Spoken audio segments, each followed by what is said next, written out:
Good evening, everyone.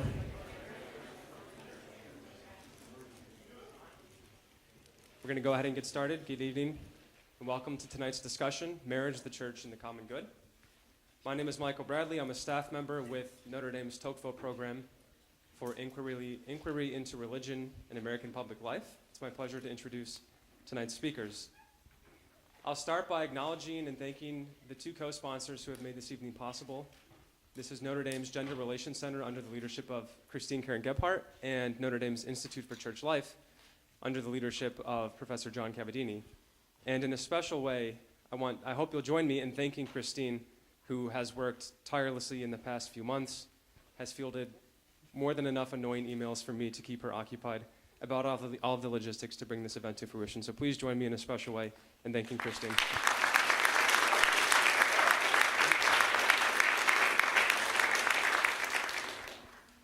This evening also would not be possible without the support of a few other groups who have helped out.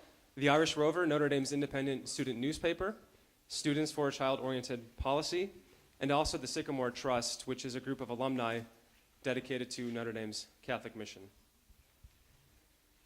Our two speakers this evening are intellectuals, scholars, whose voices in what you could call the marriage debate have been informative, active, and clear. To my immediate right is Ron Belgau. Ron is the founder and co-editor of Spiritual Friendship, which is an online forum that discusses Christian friendship and how it relates to modern debates about sexuality. Ron is in the PhD program in philosophy at St. Louis University, and he'll be speaking this September, along with another famous Catholic man, at the World Meeting of Families in Philadelphia. The title of his remarks there will be Always Remember the Person, Homosexuality in the Family. To Ron's right is Sherif Girgis. Sherif studied at Princeton University before going on to earn a degree in moral, political, and legal philosophy at the University of Oxford as a Rhodes Scholar. He's currently enrolled in Yale's Law School and is a PhD candidate in philosophy at Princeton. Ron and Sherif are each going to speak for about 50 minutes or so, and then we'll have plenty of time for Q&A. Following the discussion, the Gender Relations Center has generously sponsored a light reception just outside the doors, and Sherif will be available to sign copies of the book that he has co-authored with Ryan Anderson and Professor Robbie George, What is Marriage? That book will be available for purchase for $5, cash or check only, and again, that's right outside the door. So for now, I think that's everything. I hope I haven't forgotten anything. Please join me in welcoming Ron and Sherif.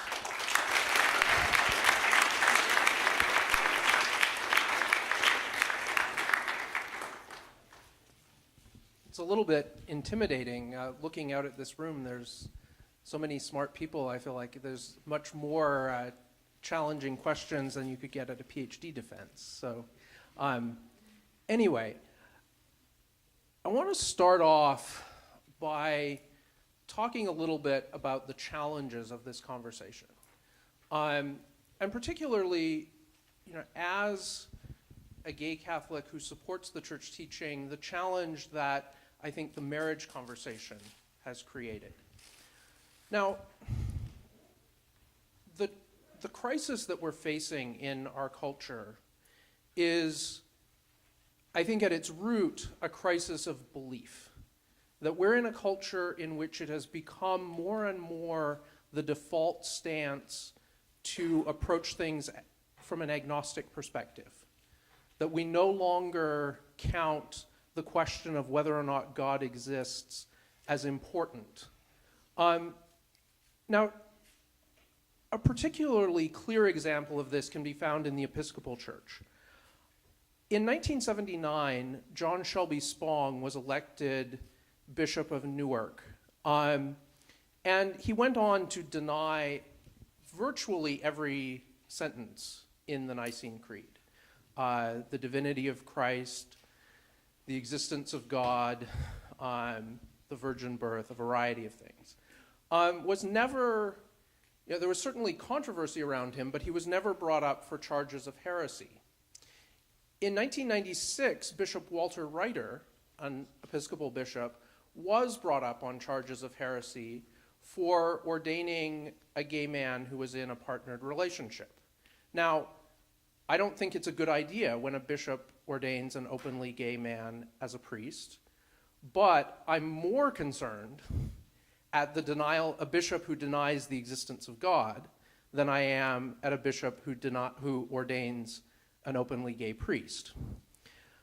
In 2003, Eugene Robinson was elected bishop, and this was the thing that triggered the split between the traditionalists in the Episcopal Church and the more progressive group that had John Shelby Spong would be an important representative of.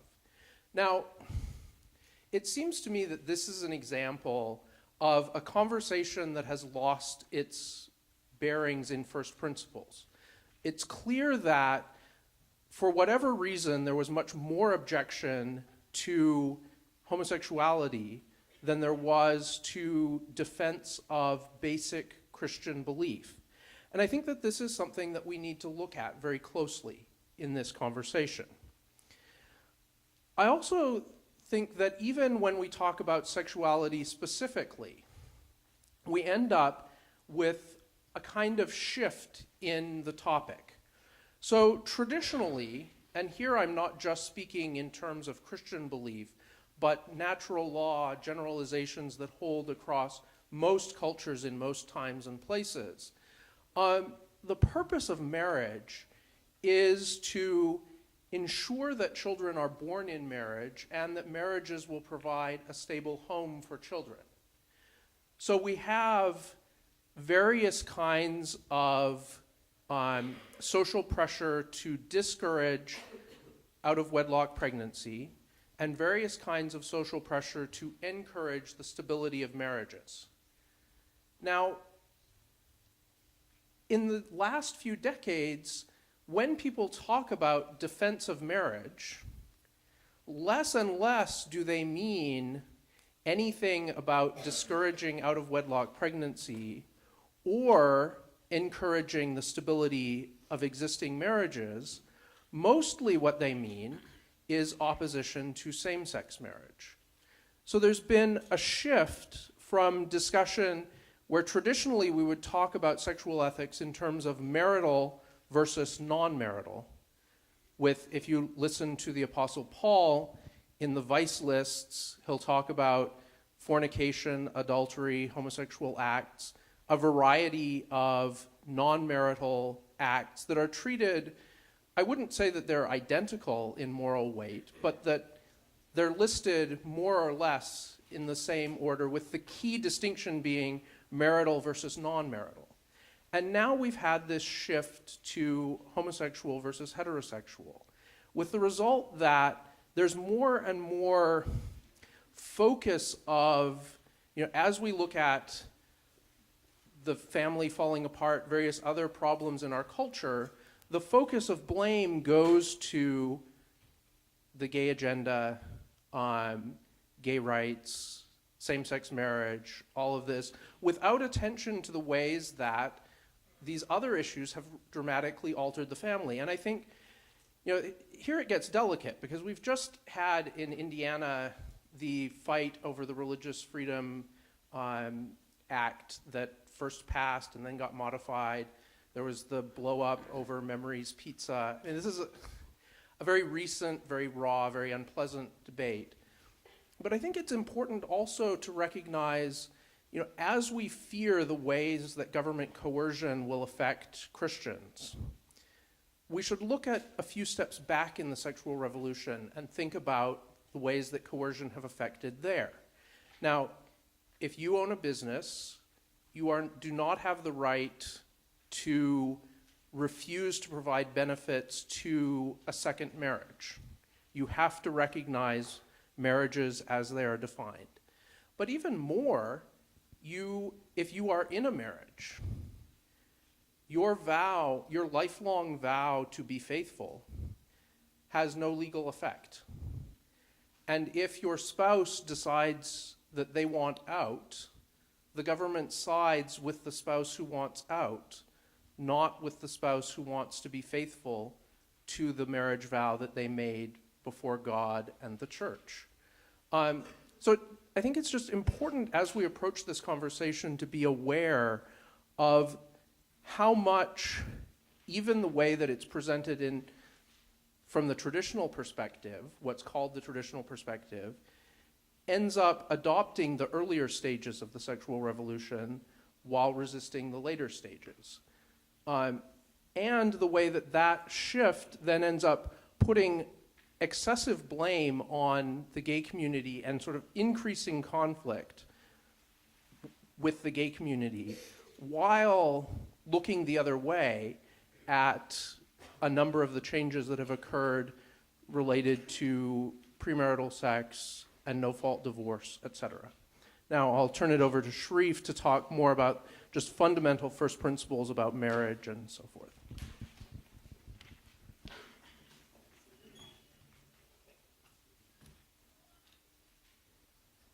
Did I succeed in turning this on? Okay. Well, thank you so much. First, I should say it's a great pleasure to be here. A big thanks to Michael and to Christine and to the sponsors for this event, and to Ron. So I think Ron is a very brave human being. Some people think, oh, it takes bravery to go to secular schools and talk about the defense of traditional marriage, which I do from time to time. But I think it takes much more bravery to do what Ron and several others on the Spiritual Friendship blog do, which is to say both that they have same-sex attractions, identify as gay or lesbian, and that they defend the church's teachings. That can have you taking fire from both sides, so to speak.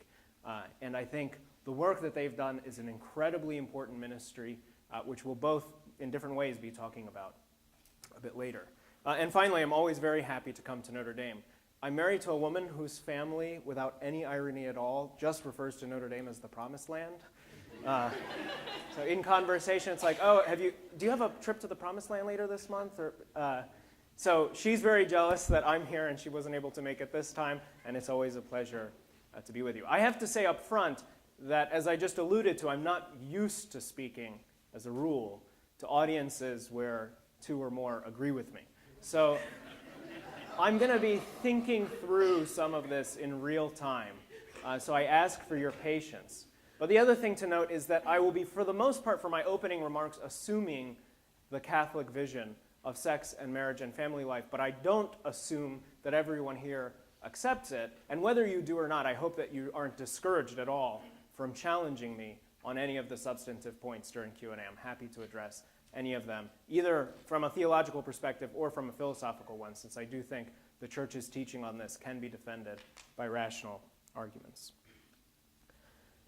The summary of what I want to say to you tonight and what I want to leave you with is that what has gone wrong with our defense of these values so far is a lack of confident joy.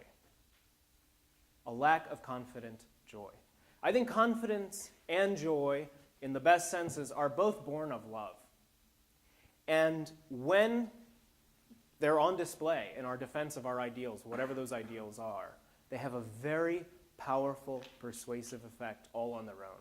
And I saw this myself up close and personal in all the talks and debates and so on that I've done in secular and for the most part, very hostile climates. And this was really impressive to me. The first time I did a debate on same-sex marriage, I think it was my first year of law school, and I had to miss a class for it. And when I came back the following Monday, a friend I think it was in con law, came up to me during the break in con law and said, "So I noticed you were gone on Thursday." And I go, "Oh boy." So I said, "Yes, I was gone." And she said, "Well, what for?" I said, "A debate." She said, "Oh, on what topic?" I said, "On same-sex marriage." She said, in this kind of like, we all know what you're going to say, but I have to ask, like, well, what side were you on? So I paused and I thought, should I do it? And I just thought, okay, go for it. Put a smile, be confident, go for it. So I said, "Against." And she paused. And she paused. And she, finally her face lit up and she said, "Was it one of those debates where you go and they just assign you a position?" She just couldn't accept it. But as soon as she saw no, actually, and here's what I was saying, and here's how it went, her dismissive attitude towards the traditional view immediately switched to one of genuine curiosity. Because the expectation was that if I had this view, fire would come out of my nostrils, or I wouldn't be able to put a sentence together, or more importantly, that I'd be afraid of my own view. I'd kind of think deep down that it really was a matter of bigotry, and it went a long way just to have confident joy. And that runs through what we say and how we say it. And those are the two parts of what I want to talk about today. So one is the framing of the public debate and of our personal debates about these issues. And the other is on the substance, right? What does confident joy look like in terms of framing? Well, one thing it doesn't look like is defensiveness. If love is what gives us confident joy, we can say that love drives out all defensiveness, right? And so I'm going to say something about how to be on the offensive, but without being offensive, in these debates about sex and marriage.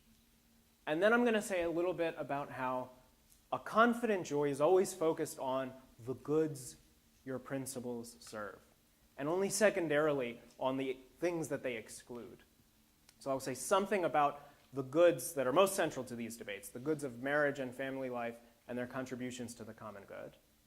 And then, in the third part, something about the goods that most motivate people on the other side of these debates, and how the Christian vision, in a way that we really haven't made clear to people, does a better job of serving those goods if we really draw on all the resources of our own tradition. So those are the three parts: the framing, the goods of marriage themselves, and then the other goods at stake in this debate that we need to attend to and that have motivated the best of our opponents at their best moments.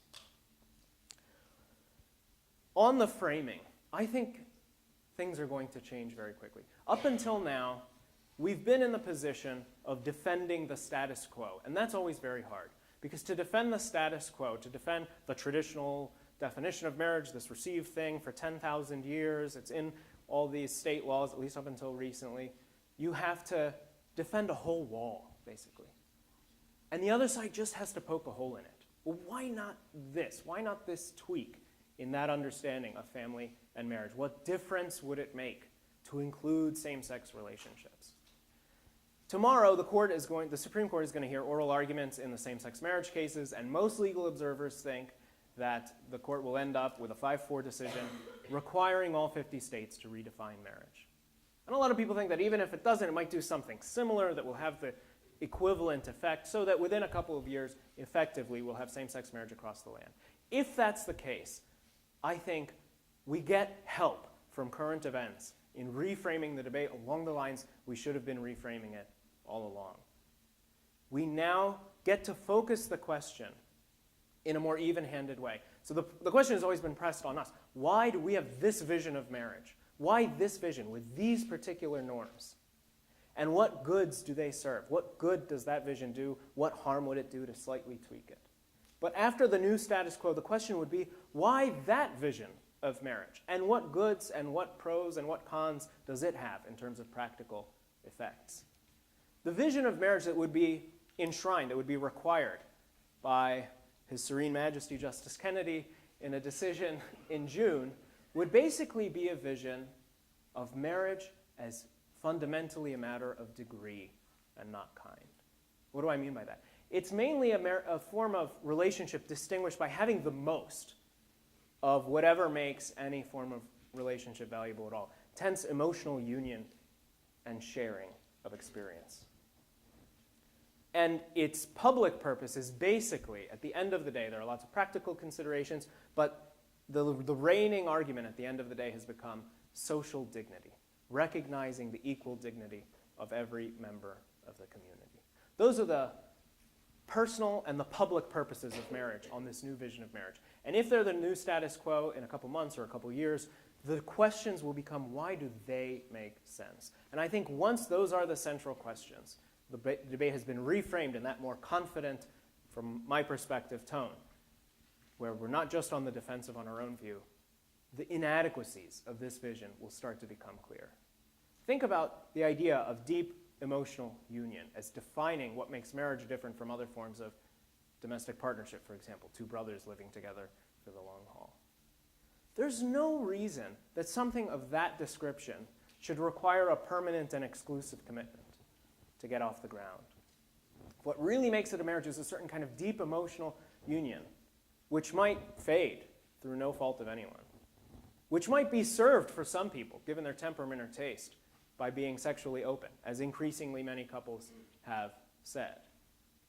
then there's no reason of principle to require a permanent and exclusive commitment up front for that kind of relationship. That would be a kind of oppressive restriction, arbitrary, having nothing to do with the essence of what makes it a marriage.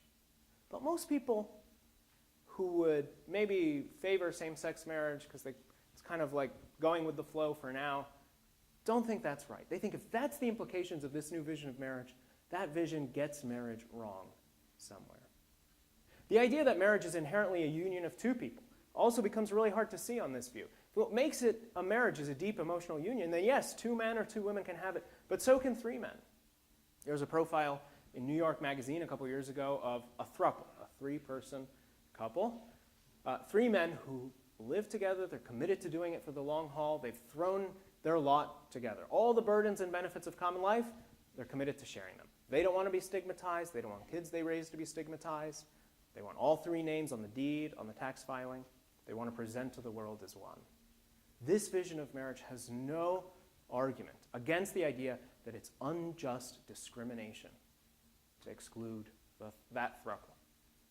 So the first thing is, once that becomes the new status quo, we'll see this vision of marriage got marriage wrong somehow. It couldn't explain certain features that most people still think pertain to marriage: permanence and exclusivity and two-ness and so on.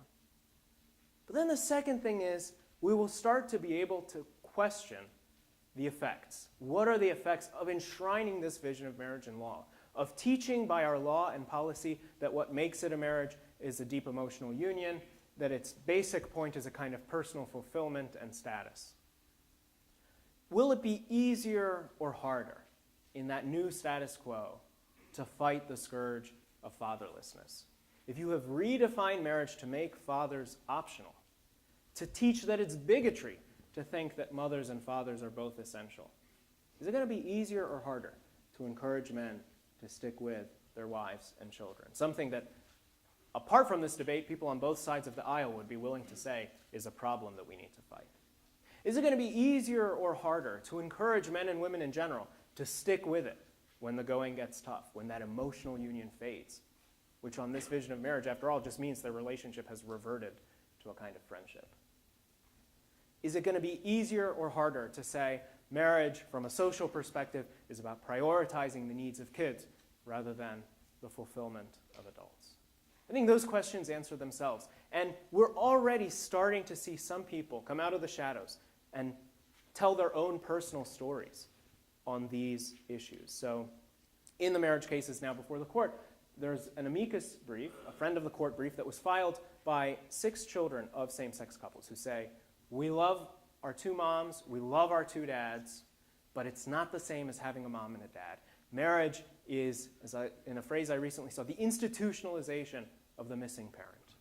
And that hurt us. It's not a knock against our parents to say that missing our mom or our dad was a harm to us. And creating a situation where that was deliberate is itself an injustice. You'll increasingly see people like this come out and tell their own personal angles on these real social consequences to teaching a new vision of marriage.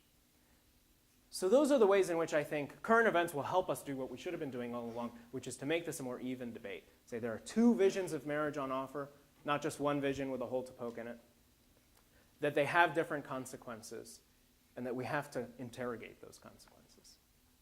But then, of course, as I've said, the other side of confident love, or confident joy born of love, is to have a positive vision to offer people when they ask, all right, I get it, I see there are problems with this, it doesn't quite make sense of marriage, it has these consequences, what's the alternative?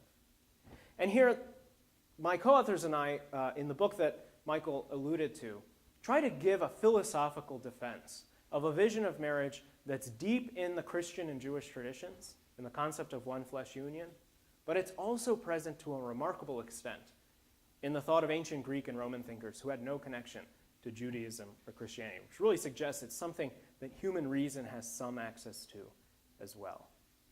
And the way that we captured it is by the idea of comprehensive union. So the basic thought was a kind of Aristotelian one. Any form of community, any bond, is made by common action, by cooperation towards common ends in the context of a commitment. So So you have an academic community here. It's made by the common action of research and investigation and teaching and learning. All of those are oriented to the common ends of knowledge and understanding. And the commitment, the norms that shape this community make sense in light of those two things. The norms of academic integrity and open inquiry and so on, which serve publication and teaching, knowledge and truth. And the same kind of parallelism now, but with marriage, where marriage is defined in those three dimensions by its comprehensiveness. So what does that mean? So it's comprehensive in its common action, in the dimensions of the partners united, in the marital act. Most people understand marriage, unlike friendship, is not just a union of heart and mind, but heart, mind, and body. It unites all levels of the beloved. And most people also get that that bodily union part has something to do with sexual union. Well, in this vision of marriage, what makes a bodily union between two people is what makes for a bodily union within a person. So my heart and lungs and so on are all one flesh because they're all coordinated together towards a single bodily end of the whole, my biological life. And that radical kind of bodily union is possible between two people, but just in one respect. It's in the marital act that a man and a woman themselves are coordinated towards a single bodily end of the whole, the reproduction of them as a couple. So marriage makes possible a real bodily union in something more than a metaphorical sense. It allows the man and woman to unite, to extend their union of heart and mind along the bodily dimension, and in that sense to have a comprehensive union. It's comprehensive in the range of the goods that unite them, right? So the university community is united around intellectual goods, a sports community around athletic goods, and marriage is somehow united around all of these things and more, most people get. And that's why it gets lived out in domestic life. You kind of share a little bit of everything. And what makes sense of that? Well, again, most people would get that it has something to do with family life, with bearing and rearing new kids. But here I think the conjugal view best explains that. Because the very act that makes marital love is also the kind of act that makes new life. And so on this view, the relationship embodied by that act is fulfilled and extended by the bearing and rearing and educating of children, by family life. All right, so if it's comprehensive in those two senses, in the dimensions of the partners united, heart, mind, and body, and in the range of the goods that unite them, whole new human beings, new subjects of every good, and so intellectual and recreational and other goods, then it calls for a comprehensive commitment. And through time, comprehensive commitment means permanence. And at each time, it means exclusivity. So permanence, exclusivity, two-ness, a connection to sex and family life, and through that to the common good. Every one of the features that the new view of marriage can't really explain when you interrogate it. The conjugal view unites, it unifies in this one idea of comprehensive union. And that's why enshrining this vision of marriage can encourage the stabilizing norms of permanence and exclusivity, of the priority of kids' needs, of every kid's need for their own mom and dad. And wherever that vision prevails, where the laws teach it, where people internalize it, they will be more likely, rather than less, at least to that extent, to live out these norms that make special sense for comprehensive union, for the kind of union inherently oriented to family life. And that's why it makes a difference to enshrine this view in law. It undoes some of the effects of the revisionist view itself. All right, so that's the positive vision, that, okay, there's this kind of union which is valuable in a special way for the partners in it, total union. It's not just another form of companionship, it's union of heart, mind, and body. That has value in itself. It has special value for the common good because it's the only kind of relationship that can link kids to their own mom and dad and that can encourage across the board permanence and exclusivity and these other stabilizing norms. But remember the other thing I said about a confidently joyful witness to these truths is that it won't just focus on the goods we were originally concerned with. It will also focus on the goods that most concern our opponents. And what are those goods? I think, in short, a lot of them at least can be summarized in two words: loneliness, or the opposite of it, in communion, so a kind of fear of loneliness, communion, and the other is a concern for social dignity. So a fear of loneliness and a fear of social exclusion, of seeming less in the eyes of society. And on these 2 points, I want to say, it's not just that we don't need to redefine marriage to serve those 2 things, but that actually within the Christian tradition, we have resources for doing a better job on both fronts than the revisionist or the secular vision in its wildest dreams can hope for. Why is that? Well, take the first thing. Take the concern about communion. Right? One very common argument for same-sex marriage is everybody needs someone. They need a number one person, as one of my critics puts it. They need someone who knows when their plane is getting in, someone who everybody else calls when they're most concerned about them, like they haven't been themselves lately. Do you know what's up? But think about how this vision would solve that problem. It basically says every form of intimacy has to be sexual. It's not really a sexual intimacy. It's not a romance. It's not real intimacy. And it sees romance as mainly a kind of personal fulfillment, a vehicle for personal fulfillment. In a lot of ways, that vision of marriage is going to undermine the goals it's trying to serve. If you limit our possibilities of intimacy to romantic relationships, then you're going to leave everyone out in the cold who, for whatever reason, doesn't have a romantic commitment. And if you think of romance as basically a kind of personal fulfillment, then even within the romantic relationship itself, there will be a kind of alienation, a kind of serving of my own needs first. How does the Christian vision improve on that? In the most radical way. When Christ comes, he says really surprising things, even about family life, right? He says, I have come to set mothers against daughters and mothers-in-law against daughters-in-law. He says, who are my mother and my brothers, but he who does the will of my Father who is in heaven? And in the New Testament in general, we see this radical vision of a deeper kind of communion than anyone had really imagined or dreamt of before, rooted in Christ. Marriage makes 2 people, 1 flesh. Christ was offering in some way to make everyone who accepted his promise 1 body and 1 spirit in Christ, as we say in the Mass. That the deepest kind of communion was something that was available to everybody, whether or not they were lucky enough to find a romantic partner, and so on. And that deep vision of communion is something that our theological tradition has developed in lots of rich and interesting ways. Spiritual Friendship, the name of Ron's co-authored blog, is a reference to a title of a treatise by Saint Aelred of Rievaulx, who thinks that actually, if you look deep in the Christian tradition, even in the Bible in general, David and Jonathan, if you look at the special connection between Christ and the beloved disciple, John, the one that everybody has to go through when they want to find out at the Last Supper who he was talking about, the one who rushes, who's first at the tomb, the one who's the only one who's there at the cross. If you want to look at the Christian tradition, you'll see the resources for a deep kind of communion that has nothing to do with sex and marriage, and that can equally, and if not more deeply, sate our need, our loneliness. That's something that Ron is going to develop at greater length.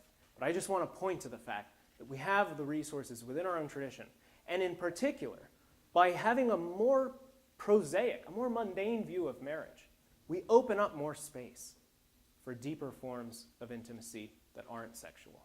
We have a more expansive view of intimacy in that sense. We're not saying it's just about sex and romance. People in other forms of communion can find deep fulfillment as well. But then the second thing is social dignity, right? And if you look very carefully at the arguments for gay marriage and at the sort of arguments that the plaintiffs make when they are bringing their cases before the court, it's not just about the fear of loneliness. It's about the fear of being left out, of lacking the kind of dignity that comes with recognized responsibilities, right?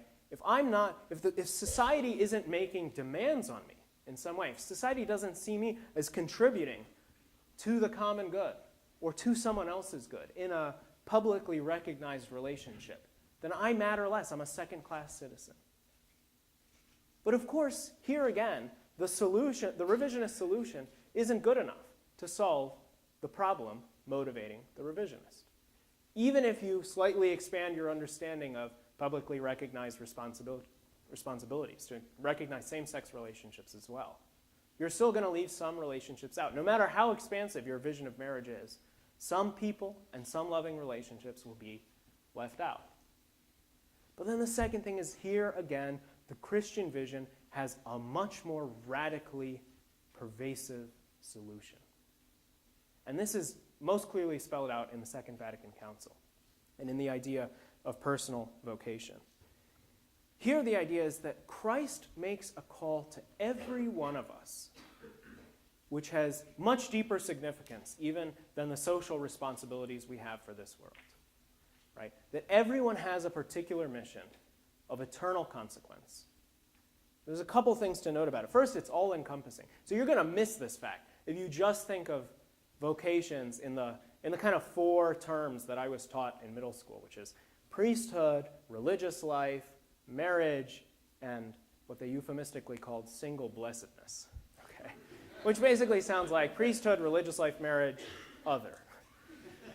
The Christian vision is much more radical than that. Those are broad categories, but within those, each one of us has a unique call, a unique mission that is completely irreplaceable. There is some work that Christ requires of you that no one else can do. It is also work that matters for more than just the common good that we're kind of throwing together here and now. And the Second Vatican Council in Gaudium et Spes says that our vocations are ways for each of us to work on some of the raw material that will make its way into the kingdom. When Christ returns, he's going to join a new heaven to a new earth which is indelibly marked by whatever contribution you in particular have made to it in response to your vocation. Literally, for all of eternity, the kingdom will be a little bit different because of what you did in response to your own call. And if you don't do it, there's no one else who can replace. That is a kind of social dignity that's beyond the wildest dreams of any secular horizon, however expansive.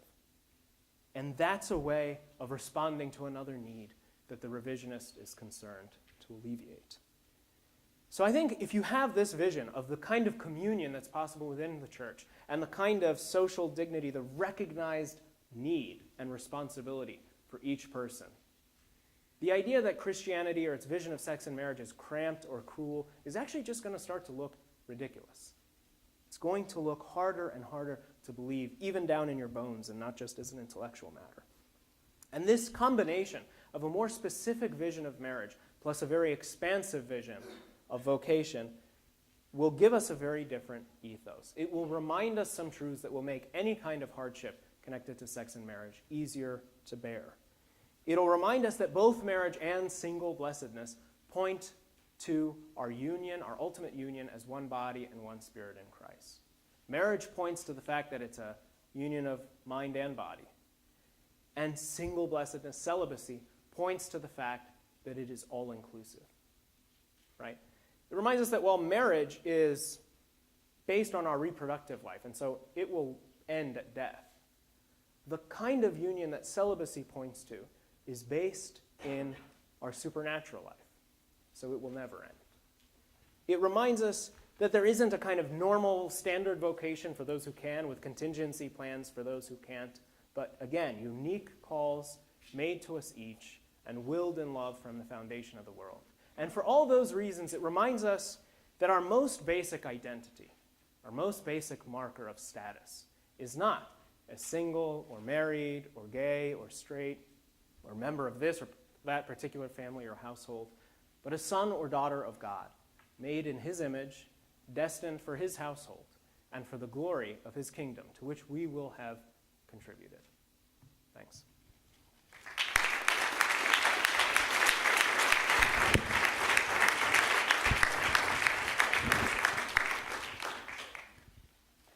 Feel sort of intimidated following that.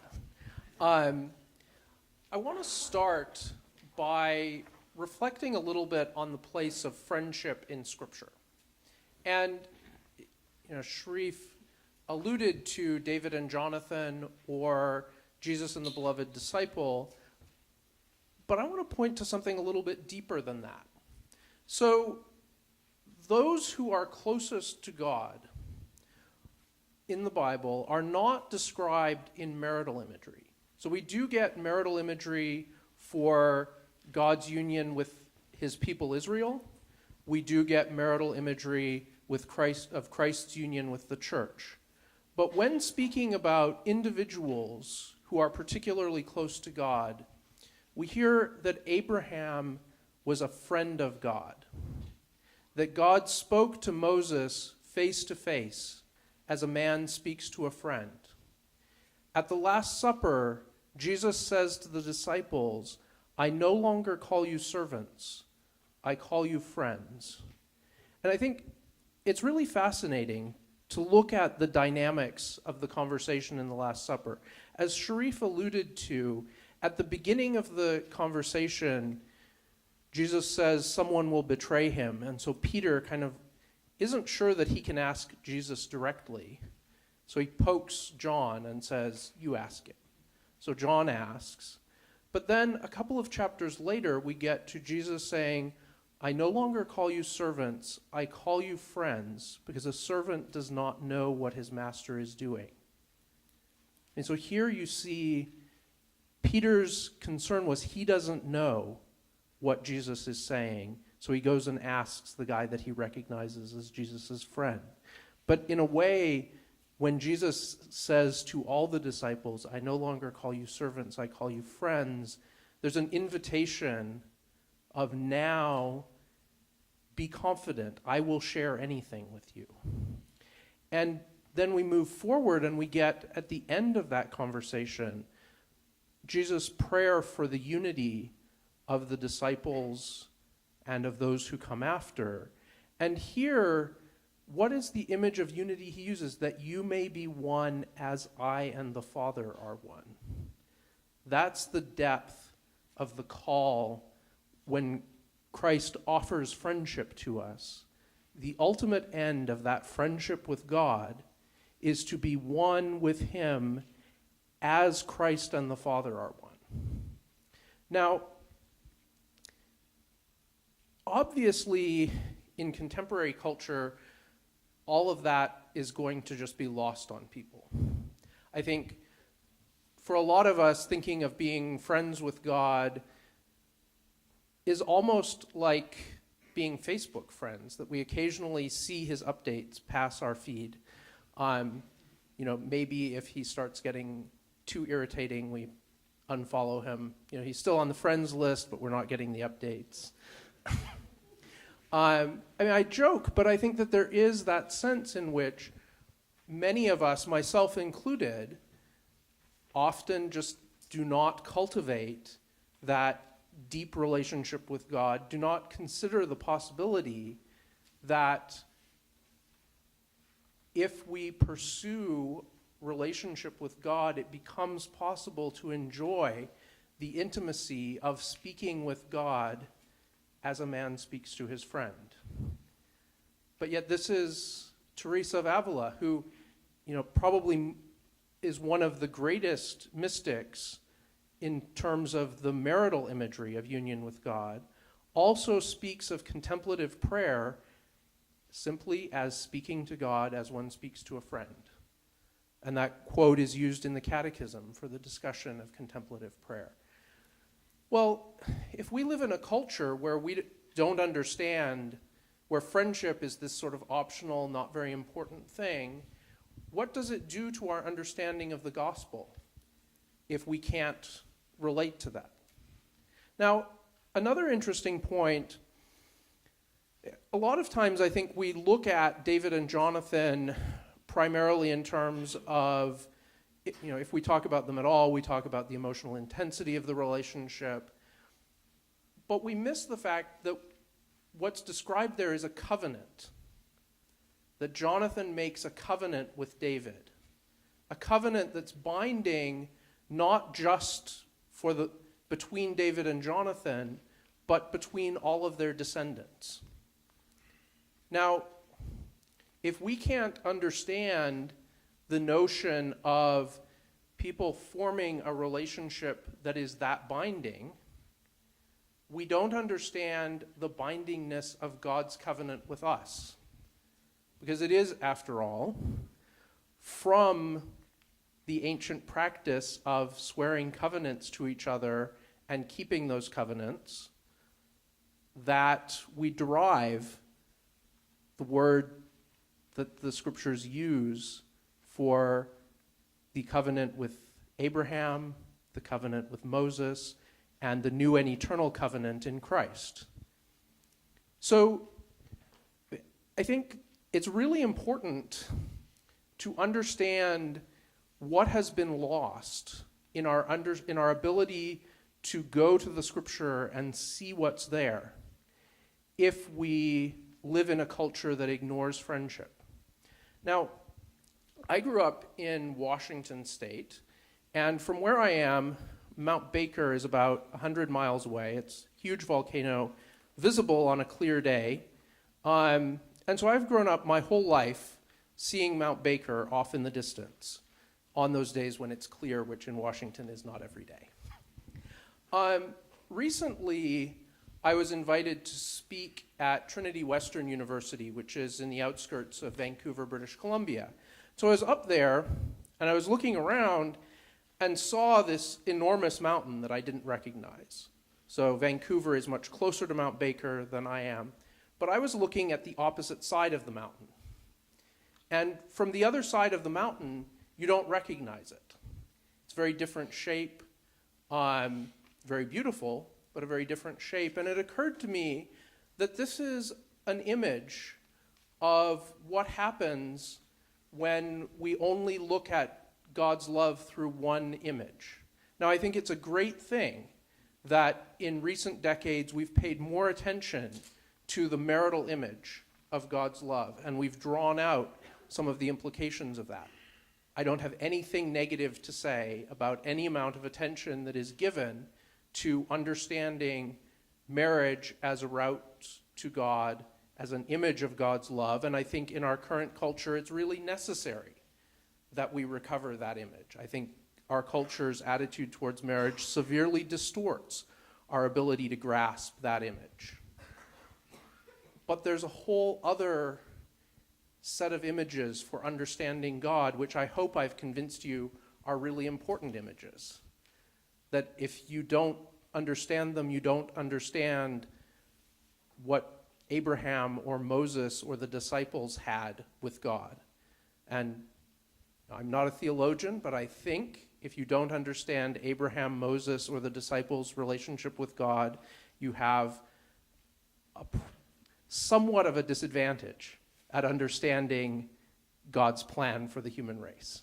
I think those are important characters in the understanding, but that's just a philosopher's opinion. So now I want to talk a little bit about how we can have a more productive conversation. Now, part of it, I think, involves what both Sherif and I have talked about in terms of recovery of a true understanding of friendship and of marriage. And that's something, I think there's a lot that's been written on that. If you want to go find theological or philosophical discussions of that, you can find it. But how do we go about the everyday cultural dialogue? Because for those of you who have been under a rock, it's not going well. There's a lot of conflict. We're not being very successful as Christians at convincing the surrounding culture, and there's a lot of escalating conflict there. Well, the first thing I think we need to be aware of is just some of the dynamics of our culture. So I spoke a moment ago about God speaking to Moses face to face as a man speaks with his friend. One of the problems in our culture is that we less and less speak to each other face to face. The internet has had both tremendously positive effects on our culture in terms of more access to information and so forth, and I think, tremendously negative impact. And I think one of the most negative is that more and more we interact apart from face-to-face communication. Now, if you go on the internet and look at comments on news stories, on blogs, whatever, I used to work in computers, and I have no idea how the user interface is designed that it seems to attach directly to the least rational part of the human mind. However, people say things in internet comments that they would never, under any circumstances, say to their worst enemy's face. I mean, no matter how much we hate people, when we're looking at them face to face, there are just certain things that we understand about what to say and what not to say, that when people are sitting in front of their computer and upset about this, that, or the other thing that they have just read, for whatever reason, those filters do not kick in. So part of this is that in this loss of face-to-face interaction, we've lost the context of community. That without the internet, we tend to interact with people that we interact with on a variety of levels. Family members, members of our parish. And with that loss of community, there's a kind of dehumanization and incivility that we do not react to people as if they're human. There's another problem. I think one of the things that all of us have learned from being a member of a parish, even if we happen to be in a parish that is closer to our general approach to Catholicism than certain other parishes might be. One of the things that all of us have to learn about in being in a parish is that you simply cannot ever assume that everyone at the table agrees with you, of a random collection of people in your parish. But on the internet, you can get these echo chambers where you find other like-minded people who agree with you, and all of you get together and talk about how awful the people that you don't like are. Now, this could be extremely conservative people who are upset about the decline in morals in society. This could be very liberal people who think that the Catholic Church is the source of all evil. But you get these echo chambers where you say very uncivil things about the people that you don't like, with the filters off that would be in place if you were trying to converse about the same thing in a family gathering or at a parish or whatever. And you have a bunch of other people who cheer you on and who agree and who say other uncivil things, and very quickly you get a tremendous degree of uncivility. And then what happens is somebody from the other side cruises in and sees all this awfulness and then links to this from one of their echo chambers and says, look at how awful the people over here are. And so within our echo chambers, we're most likely to see the worst examples of stuff from the other side that will be specially curated for us to push all of the most Neanderthal buttons deep in our psyche. So how do we break out of this sort of growing division in our society? I mean, obviously, part of it is that we need to speak face-to-face with people we disagree with. I mean, this is something both Sherif and I have done, both sort of in quiet, private conversations away from the glow of public debates, but also both of us have done public presentations with people we disagree with to try to get at what are the real issues here in a more respectful way. And it's really important to talk with people we disagree with rather than just talk about them. And again, I think a really important framework for this is friendship. is being able to get to know people we disagree with, not just as sort of representatives of an ideology that we can't stand, but as human beings and understanding what is it that they want, knowing them personally, and having genuine concern for their welfare. I think that when people see us demonstrating genuine concern for them, it helps to get some of the barriers down and break through the conflict. And I think this is not just something that we go out and try to be nice to other people and then they will be nicer to us. There are many people on the other side who would like to have more respectful dialogue and who feel that the obstacle to respectful dialogue is us, not them. Now, they may be right, we may be right, I don't know, but I think it's important to recognize that it's not just that when we try to make this effort, there may be people out there who were hoping for that and are looking for that. And of course, there are also lots of people who this divisiveness in our society makes it very hard to trust that that will happen. But I think what's really key is interacting with the person that we're dealing with, not as a sort of overall abstraction, to not think of this as Christians versus the gay rights movement or something like that, but to recognize, there's a lot of variation among Christians. If you say, are Christians nice? Either answer, yes or no, is good.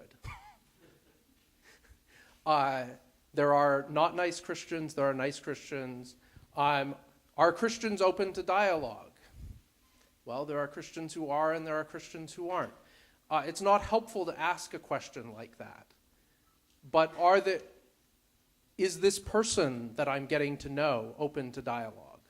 Well, that can be a more useful question. And how am I learning about this person's concerns, which they may or may not share with the larger gay community? And my guess would be that those of us who have been in Christian circles long enough know that when a Christian speaks with someone who's involved in the gay rights movement, the question, how many concerns is this Christian going to share with me, varies depending on which Christian they're talking to. There isn't a monolithic, this is what Christians think about almost anything. Finally, now if I were speaking to a secular audience, I would try to address obviously more like how do I think a secular audience could be more respectful towards Christians and address some of those concerns. But since I assume that this audience is largely Christian, I want to speak more from a Christian perspective. Now, one of the things, the defining conflict of the New Testament is Jesus and the Pharisees. And an enormous amount of Jesus' teaching is in one way or another related to trying to explain to the Pharisees why he does what he does, generally unsuccessfully. But think about the parable of the Good Samaritan, the parable of the lost sheep, parable of the lost coin, parable of the prodigal son. All of these are trying to explain to the Pharisees why Jesus interacts with sinners the way he does, which they're not happy with. Now, I want to close with just a brief reflection on this. So first think of Jesus with the woman at the well. Now, in that dialogue, obviously an important aspect of her situation is that she's involved in sexual sin. She's had 5 husbands, and the man that she's living with now is not her husband. But in the course of the discussion, that isn't the thing that Jesus highlights. The important question is, who is he? To get the conversation to the point of her acknowledging him as the Messiah, the one who is coming. And once she recognizes that, the immediate application is not, so leave the man that you're with. she goes back into the village and says, hey, come out and see this man that I just met. Now, I don't want to downplay the significance of sexual sin and pretend that it just doesn't matter. But notice that the really critical thing here is both for her to encounter Christ and encounter his love, and then for her not to go back and talk about, look at how wonderful I am now that I've met Christ, but just to say, come and see this man who told me everything I've ever done, which in a small village, they were probably like, wow, that was a lot for him to tell you. Again, with the woman taken in adultery. Now, the Pharisees bring this woman to Jesus and say, this woman was caught in the very act of adultery. So the first thing to notice here is that they caught two people. You don't catch just a woman in the very act of adultery. But they don't bring the guy, they just bring the woman. Now, the Mosaic law does not make a special exception for men to commit adultery. But they just bring the woman. And I think, it's important to see, on the one hand, the Pharisees try to present themselves as these defenders of the law, but they're being very selective and about how they present it. And this is, a common thing, that it's easier to focus on the sins of certain people than certain others. And I think women have always been kind of on the losing end of that, unfortunately. But again, Jesus' response to her is not to condemn her. He says, go and sin no more. But here's the fascinating thing. If she is trying to learn from Christ what it means to go and sin no more, she's going to discover that he actually demands more than the Pharisees demand. So he tells her, he forgives her, but his understanding of what fidelity means has a much higher standard. On a divorce, the Mosaic law allows divorce, and he has a much deeper, he says, what God has joined together, let not man put asunder. The Mosaic law focuses on adultery, but in the Sermon on the Mount, he talks about adultery in the heart. And so this is the very curious thing that we're called to do in presenting the gospel. To, on the one hand, respond with extravagant love to people who struggle with sin. That is, to every person in this room. Not we respond with extravagant love to all those sinners out there, but this is what the gospel means for all of us. But we also don't water down the demands. We don't just say, oh, you're okay, I'm okay, we're all okay, no need to worry about this. And I think the one thing I would close with that I think is particularly relevant to this conversation is Jesus' words to the Pharisees about that they bind on heavy burdens but don't lift a finger to help. I hope that all that I've said about this relating to people as friends and trying to reach out should suggest that however we try to convince people of the high calling that God gives to us, we should always be willing to help them bear whatever burdens go with obedience to the gospel. Thank you very much.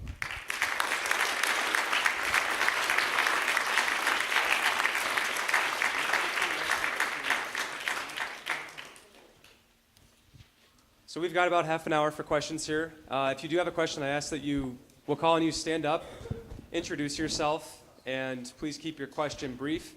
It's a Q&A, not a comment and answer session. And if you'd like, please address your question to one of our speakers directly.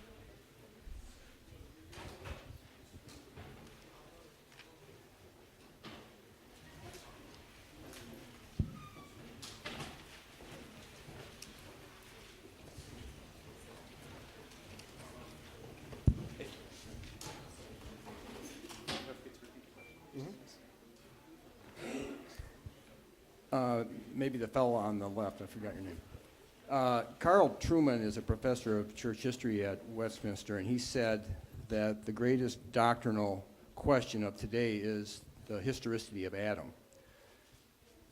And you're referencing Matthew 19 with marriage. Jesus implies the historicity of Adam there. We live in a culture that really doubts that, and I think that doubt is playing havoc on marriage, perhaps. What do you think about that? Interesting. So the question is basically, both of us have made some kind of reference either to Genesis 2 or to Matthew, where Christ refers to Genesis 2 and the idea that the conjugal vision of marriage is captured in one flesh union, which obviously refers to the Adam and Eve story. And why? So isn't some of the skepticism about marriage and this vision of marriage rooted in a skepticism about the historicity of Adam, whether there really was a first set of parents, an Adam and an Eve, and so on? I think the same vision of marriage could be sketched even if people doubted that. So for two reasons. One is that in general, again, there are roots of this kind of vision of marriage with remarkable parallels to different degrees in Greek and Roman thinkers who had no connection either to Genesis 2 or to Matthew 19 or otherwise. So Plutarch, Musonius Rufus have remarkably similar visions of marriage and even very similar concepts to my concept of comprehensive union. The total amalgamation, I think, is the uglier term that shows up in Plutarch, for example. So that's one thing. And then the second thing is, I think even if you saw the Adam and Eve story as just an archetype, it's kind of, you're seeing the most basic symbols of the two basic forms that humanity takes and the ways that they unite around a common good that has connections to the public good. I think that would be enough to see both why this is a different kind of relationship in its value and why it has a special kind of connection to the common good. Yeah, I mean, I would agree with all of that. I think there's sort of two questions. One is historicity in a really rigid sense of that this should be read as being like a chronicle of the Civil War, except dating back many centuries further. And I think just the nature of ancient texts is that the kind of separation between myth, like stories that are passed down and have some root in. So, for example, the story of the fall of Troy. So I don't think that we think that the Iliad is historically true in every respect, that there really was a Greek pantheon that manipulated this whole thing, but there's still absolutely historical basis behind the story. Now, with the story of Adam and Eve, I think there's the question that you have to ask here is there a real fall? And I think from the theological perspective, is our imperfection explained just by the fact, as the sort of evolutionary story would have it, that we're as yet not fully improved monkeys? Or is our imperfection that somehow, whatever the story about our descent is, that at some point God intervened in a decisive way and called our ancestors in some way to a unique obedience, and then they rebelled, and our fallen nature is due to that rebellion. Now, I think that, from a theological perspective, there has to be some historical basis behind Adam and Eve being in some way set apart from whatever ancestry they had, called uniquely by God, given unique gifts, and then rebelled against God and lost what they had been given. I think that is theologically really necessary. I think that the chronology that Adam and Eve existed at the date that you would get to if you counted back the genealogies is not as clear. And even you look at biblical genealogies and there's overlap, but there's conflict. like the genealogy that traces the ancestry of Jesus in Luke is different from the genealogy that traces the ancestry of Jesus in Matthew. And I think that if you try to insist on too high a level of the kind of accuracy that, say, 19th century and more recent historians would demand, you get problems. But I think you don't have to give up the idea that there is a real historical basis behind the stories that the Jews told about their origin, while still conceding that those stories were passed down orally, that they're not recorded in the same way that, say, our histories of the Civil War or our histories of the Revolutionary War are recorded. Anyway, I think that answers the question, hopefully. Just before fielding the next question, I neglected to mention that our evening's co-sponsors have evaluation forms. Some of you probably received them as you walked in this evening. But in case any of you did not and you'd like one of those forms, there are more at the back. So be sure to pick one up if you'd like to fill out your thoughts about how this evening's program went before or as you're leaving.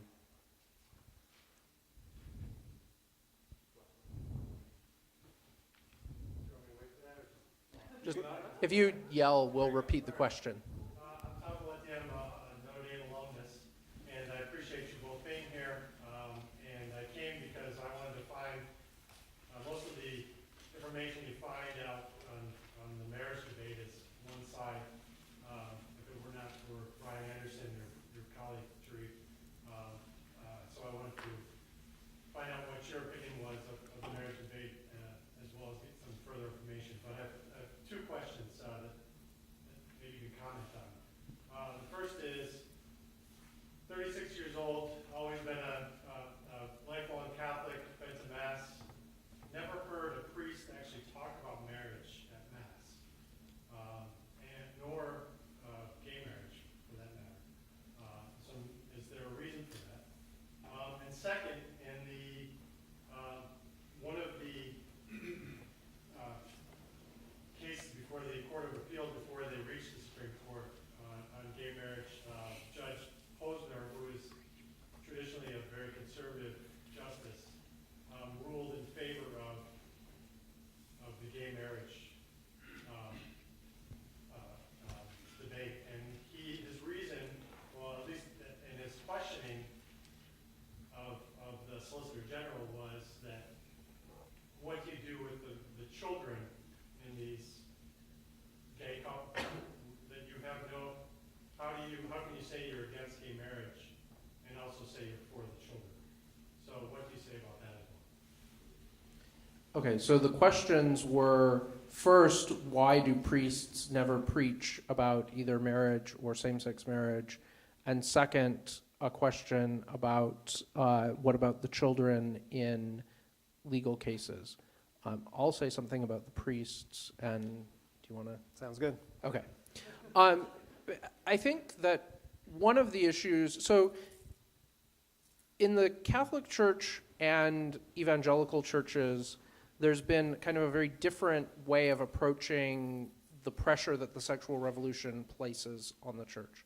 In the Catholic Church, the response to the pressure of the sexual revolution on contraception and so forth has been, let's don't talk about that, and we'll just, everybody, people can dissent as long as they don't make vocal their dissent. There won't be any consequences. Priests will not preach uncomfortable homilies, and the people will not raise too many uncomfortable questions. So there's been kind of, this is an overgeneralization, but I think it's generally true that there was a truce between where the Catholic Church in this country stopped talking about sexual ethics for the most part, and Catholics stopped yelling at the leaders over sexual ethics, and we, until recently, when the legal pressure got to the point that you couldn't continue with a no comment policy, that was kind of the way things were handled for quite a long time. That's an overgeneralization, but I think it's a true generalization. I'll briefly comment that on the Protestant side, it was rather different of, contraception was strongly accepted in most Protestant churches, that they said this is okay. No-fault divorce was not as clearly accepted, but still kind of accommodated in a way that the Catholic Church, the annulment process is, again, it's an attempt. There's the theology of annulments, there's the way that it actually plays out in this culture. We have in the United States an enormous percentage of the worldwide annulments and a tiny percentage of the worldwide Catholic population. So I think there's sort of an accommodation of divorce with an annulment, but it's you'll get drug out for a very long time if you try to do that. So I think it's we have the pressure of the sexual revolution on Christians in this culture, and then the pressure to try to find some accommodation, which in the Catholic case I think has tended to be a we won't talk about it if you won't complain about it approach. And so the second question was, what about the children of gay couples? Why isn't that an argument for the recognition of same-sex relationships as marriages? So first, try to think about how the argument is supposed to work. There are households led by a same-sex couple where there are kids being raised. Therefore, we need to give them a marriage license. In the background, I think, is what I call the kind of magic label theory of marriage, which is just that this is a label where wherever you apply it, it's going to immediately have positive effects on that household. I don't think that's how it works. I think historically, and if you look at certain other big changes in marriage law, like no-fault divorce and so on, it's a little bit different. Marriage law mainly works by upholding a vision. And that vision encourages certain expectations and norms. If the vision is one that says basically the default is permanence and you have to work really hard to get out of a marriage, then people are going to think when they're getting into it, I'm getting into a permanent commitment. And when they're in it, they're going to be less likely to keep their eye on the exit. If you have no-fault divorce, both of those things change. Similarly, in this case, if you expand marriage law to include same-sex relationships, again, it's not so much about this household getting a marriage license. It's about the vision of marriage you promote. You're saying marriage is mainly about a deep kind of emotional union, the kind of thing that two men as well as a man and a woman can have.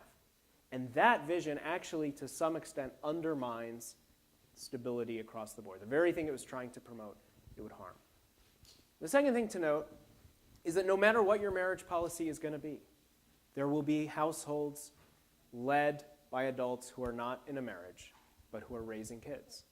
No matter what it is. I mean, if tomorrow or at the end of June, Justice Kennedy requires same-sex marriage across the board, there will still be tens of thousands of households led by adults who aren't eligible to be in a marital relationship, whether it's because there are 3 of them or because it's a single-parent home or whatever else. And then there's just going to be a separate question about what accommodations do we need to make wherever children are being raised. But whatever those are, if it's a tax break for education purposes or whatever, it's going to need to be made wherever children are being raised. It shouldn't depend on whether there's a romantic relationship at the head of the household or one person or 2 or otherwise. So there are some practical needs that are separable from marriage policy. But as for the marriage policy question itself, the main way marriage serves the needs of kids is by encouraging a vision of marriage that either helps them to be raised by their own mom and dad in a committed bond or hurts their chances at that. That either encourages both maternal and paternal influences or discourages that, encourages permanence or discourages it. And the whole argument here was that the revisionist view discourages those things that we know make a difference: stability and kinship and complementarity.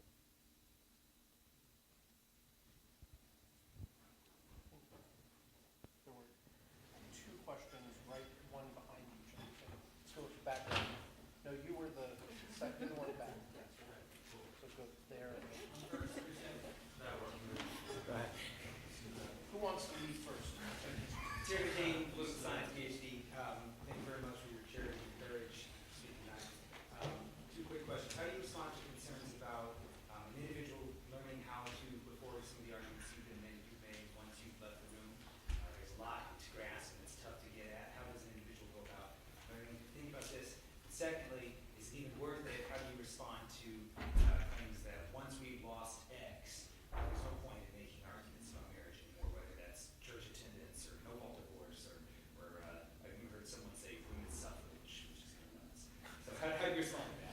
Okay, so there were two questions. One is, well, all right, you've shared lots of nice info about how do we package this? Like, if we wanted to leave the room and then say something on an elevator with 30 seconds with an opponent of our views, what do we say? And the second thing is, what do you say to people who say, it's not worth it? Because as soon as we've lost X, the sky has fallen. And for some people, X is the pill, and for some people, X is no-fault divorce, and apparently for some, it's women's suffrage. Okay, I'm in favor of women's suffrage, in case anyone was wondering. Yes. Me okay. too. So, on the first question, in a way, I'm the wrong guy to ask. But I do have some resources. So, there are some slogans, right? Kids need a mom and a dad, the institutionalization of the missing parent, these ideas that try to quickly get at the heart of one or another of the concerns about redefining marriage in the public life. But if you have 30 seconds, I think you should spend them trying to even out the debate. Say, no, hold on. Before I tell you why I have my vision of marriage, you tell me what your limits are and why they're not injustice and bigotry. Right? There are 300 LGBT and allied scholars and activists a couple years ago signed a document saying, love and commitment are what make a marriage, and for that reason, of course, we should recognize same-sex, but also multiple partner, multiple household, deliberately temporary, sexually open, and even non-sexual unions. Because who are we to say what type of love or what shape of commitment? You take that last sentence, who are we to say? And ask them what their limits are and why they're justified. You'll get them thinking of the kinds of public purposes that marriage law serves, which will open them up to saying, well, you just think we should use other policies to serve general household needs and use our marriage policy to encourage the norm of stabilizing commitment of your own mom and dad wherever possible, which is something that the more specific our marriage policy is, the better it serves. And if you want indirect evidence that it has to be served at all, you look at almost every culture that has lived long enough to leave us a trace of itself, has thought it really needed to regulate the sexual relationships of men and women to make sure that happened wherever possible. On the point about, well, isn't it all for naught because of the pill or the no-fault divorce or whatever else? The short answer is we can walk and chew gum at the same time. So this is an important debate. In one way, I can grant, in fact I do grant, that things like no-fault divorce are a bigger deal in terms of concrete effects. But the reason the same-sex marriage debate can't just be left by the wayside is that it makes it harder or easier to have those other conversations. If we lock into law the idea that marriage is mainly about a certain kind of emotional companionship, that it's bigotry to think moms and dads are both necessary, we're going to make it much harder to say we need to fight no-fault divorce because fatherlessness is a problem, or because people need to stick with it even when the feeling's gone. So that's one thing. So both are important. The other thing is there are no permanent victories or defeats in social life. And it's just really short-sighted to think so. It's this kind of post-Christian vision of history as led by these blind impersonal forces in place of providence towards some kind of secular utopia instead of the kingdom. And it makes no sense. And it was said before. Marxism, I'm told, I wasn't around, in the 70s was supposed to be like the next thing. And it was on the march, and there was no stopping it, and every elite and every academic department and so on was full of Marxists. And if you were smart, you were a Marxist, and if you weren't, you just needed to evolve. The same thing was said about abortion after Roe. The debate is over. If you're against this, it's only because you're dying or you have a collar around your neck. Apologies. But the young are all with us, and the non-religious are all with us, and today it's the opposite. Why? Because people didn't give up on the idea that social change is possible. They did the very hard work and took the long view and invested the spiritual and moral and legal and social and intellectual capital. And now your and my generation is more pro-life than our parents, and the trend lines are looking good and even better for our own children. So I just don't believe in this idea that there's, now there is something to say, which is that, look, the prospects can look bleak, and there isn't some 50-year plan. On the Christian side, the basic unit of planning is not a 50-year manifesto, it's a personal vocation. So it's always a question of discernment exactly what role you have or I have to play. But once we've figured out what that is, it's not ours to piece it together and to see a path from there to concrete victories. It's just our role to do it. So first of all, how do you learn how to do this? You do it, and people argue with you, and people tell you that you're stupid, and you think about why they told you that you're stupid, and you try to come up with better arguments, and it goes on and you learn. And that's basically, I started out writing little short things on internet discussion boards more than 15 years ago.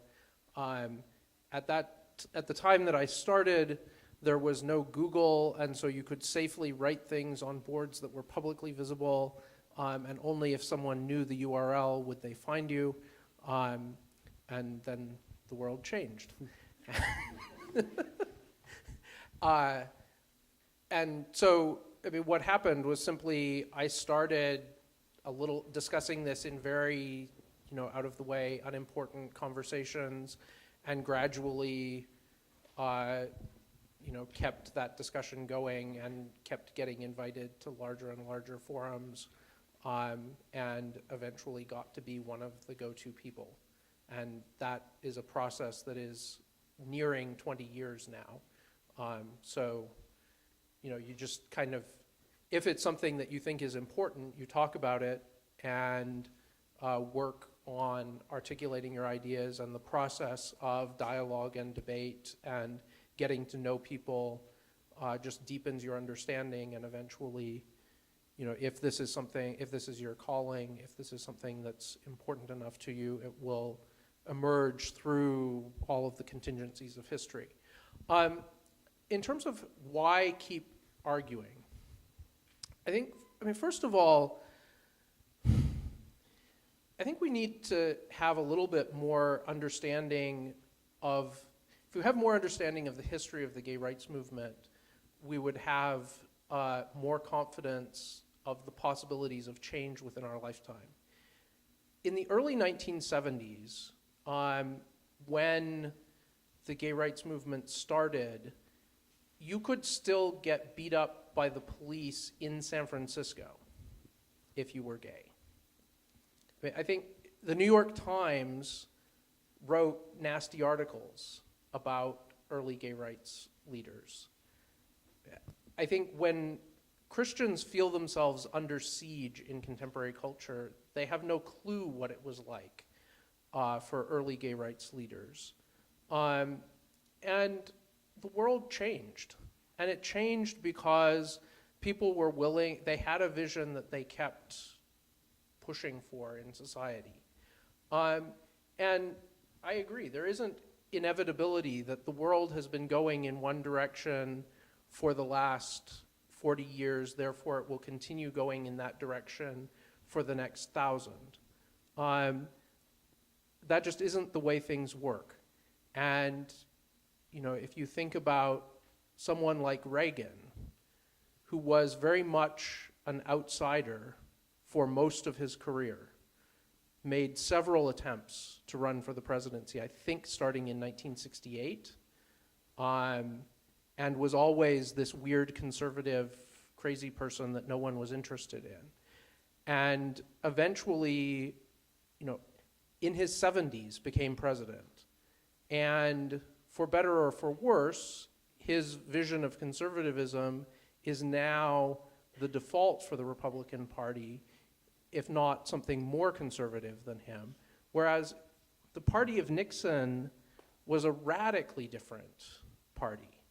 So I just think, whatever perspective you're coming from, there are examples of radical cultural shifts that come about because of people who keep doggedly saying what they believe is true and keep, through defeat after defeat after defeat, and then ultimately prevail.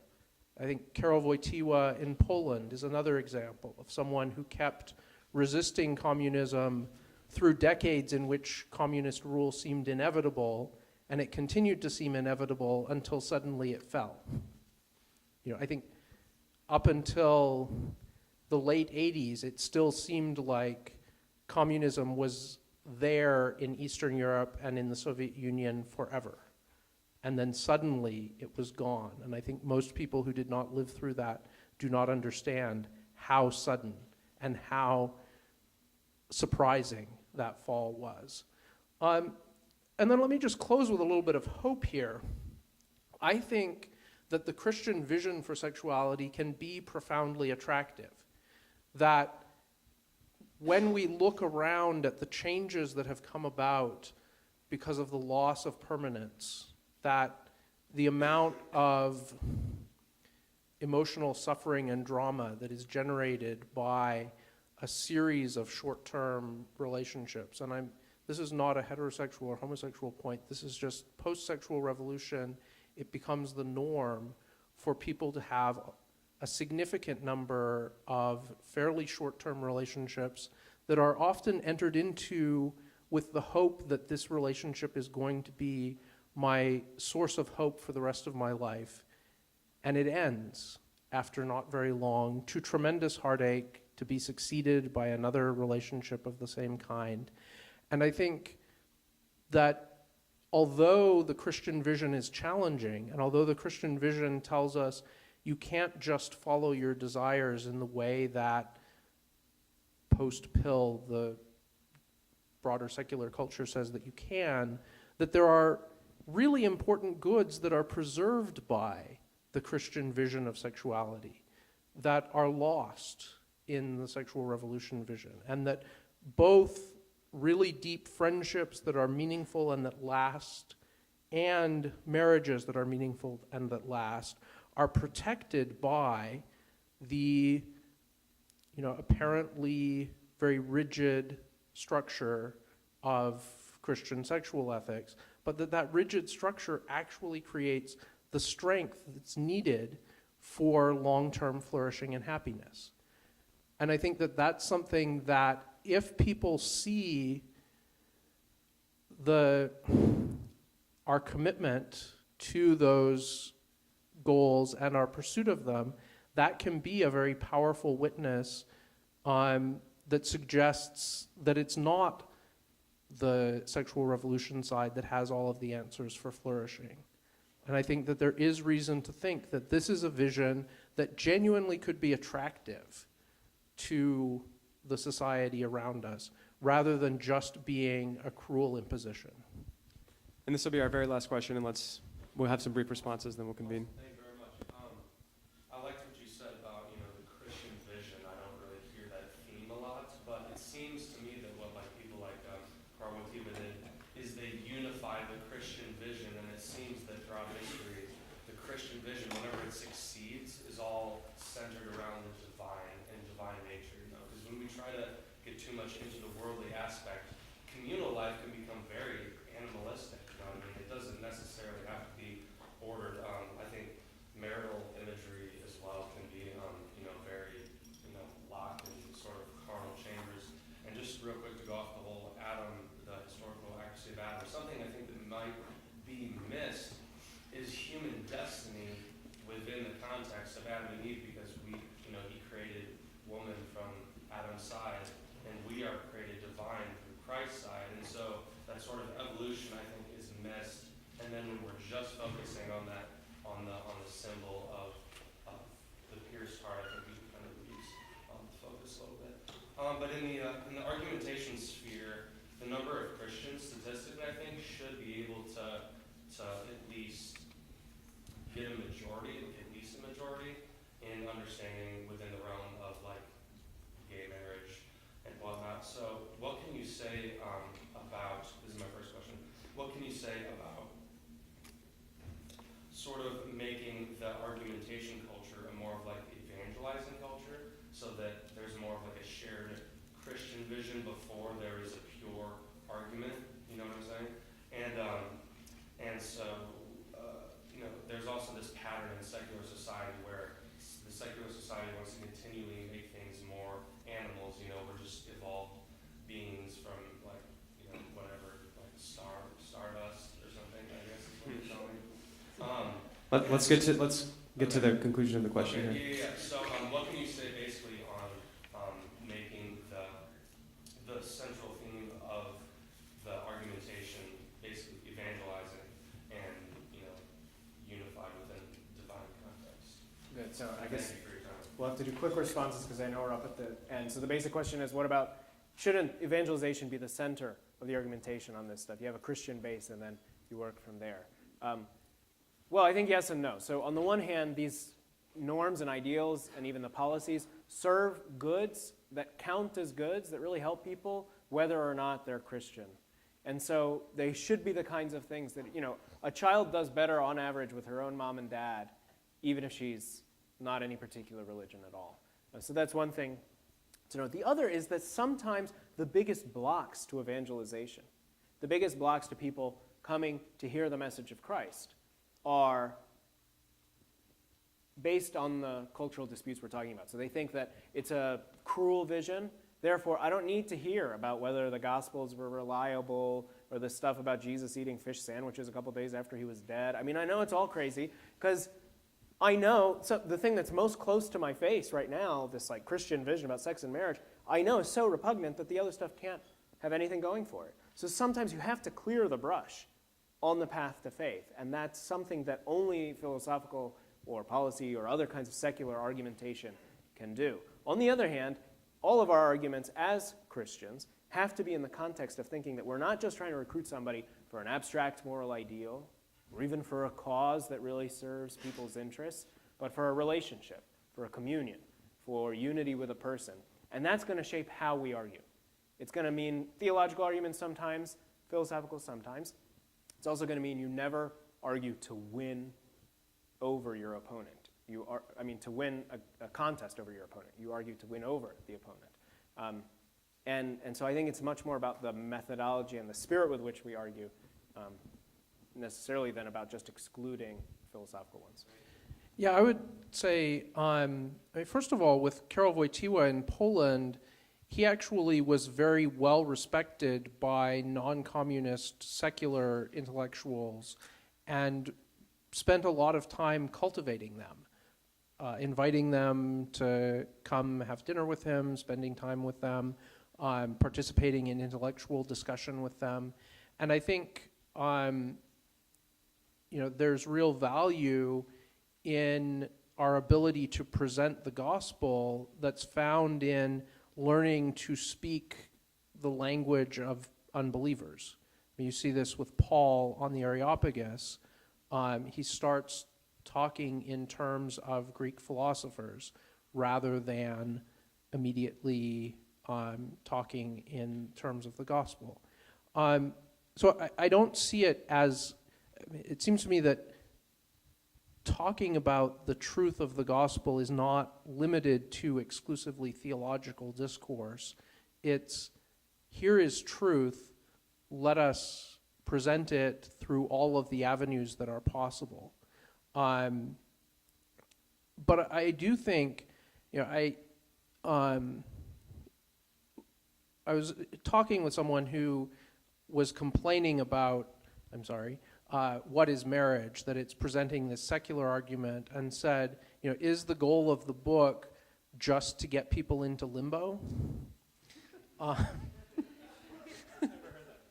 That this will just convince them not to commit sins that would get them into hell, but it doesn't bring them to Christ. And I think it's an unfair comment about the book, but I think it's something that we should be aware of, is that although both natural philosophical arguments and theological arguments can be part of sharing the gospel, our goal is never a purely secular goal, even if we are engaged in secular arguments.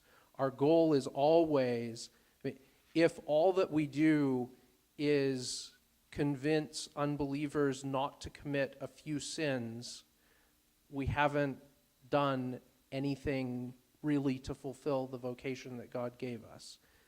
Ultimately, his interest is in being in relationship with those people, not just to reduce the number of sins in their ledger.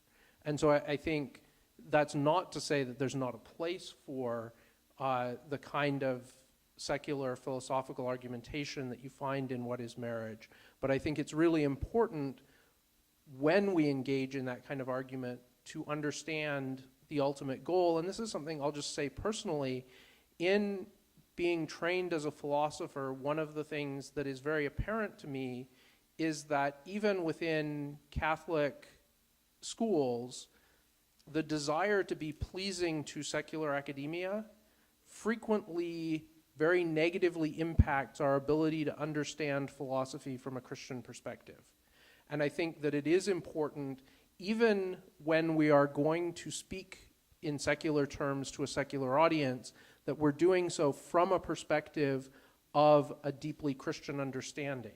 And that if we're not training people in that sort of holistic understanding of secular disciplines like philosophy or law, we're not preparing people to adequately engage in the kind of outreach and dialogue with the secular culture that the church needs.